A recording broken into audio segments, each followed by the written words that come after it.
Hi, I'm Andrew Morrison. Thanks for clicking through. I'm here to tell you about our load-bearing straw bale DVD. Basically, the instruction I give in this DVD will tell you everything you need to know to build a small-scale structure.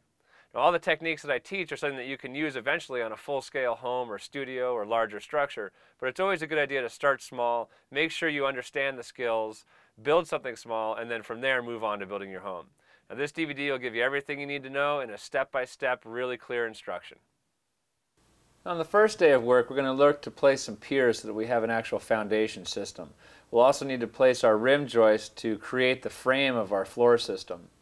Once our rim joist is in place, we'll attach our floor joist to create the decking, and with those floor joists in place, we'll then be able to come in and lay our decking on top of that, making sure to secure it firmly to the floor joist and the rim joist. On day 2, we'll start out by making some rebar staples. Now we'll use a rented rebar cutter bender to bend staples which will attach the bales to each other in the corners. We'll also nail our toe-ups into place and put some strapping underneath them to prepare for the baling later on. Now once we have our toe-ups in place, we'll lay out our box beam for the roof right on top of those toe-ups so we get an equal measurement of the size of the structure. And finally we'll build those box beams and put them together and set them aside for later. Day 3 is an exciting day where we're going to see a lot of progress. We're going to start by putting braces in every corner to make sure that we have a plumb line to which to bale to. We'll also need to make our bucks for both windows and doors so that we have exactly what we need to frame those items into the bale walls. Now the most exciting part is going to be we're going to set the bales up. So by the end of this day we'll have all of our bales in position and ready to move on to the next position. Finally, we'll add our box beams to the top of that wall to secure everything together. We'll nail those together and the whole wall assembly will be complete up to the box beam. We'll start day 4 by using our weed whacker to clean up the edge of the bale walls to make sure there's no loose straw hanging off of them that's going to interfere with our plastering later on. We'll also compress the bales using a special system that allows us to pull the top box beam down tight so that the bales compress tightly to the toe-ups. We'll lay our rafters on the roof at this point now that everything is compressed, and we'll start with our common rafters and work out from there.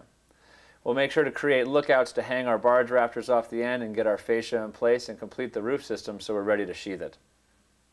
We'll start day 5 by attaching our fascia boards or barge rafters to the lookouts that we created the day before.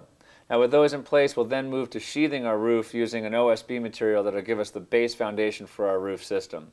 Now once that's in place, we'll come up with our rake walls and install those up from the top of the bale walls to the bottom of the rafters that we've installed.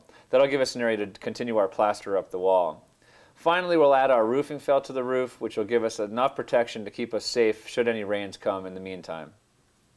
On the last day before plaster, we're going to attach our window and door bucks using some dowels into the sides of the bales to secure them in place.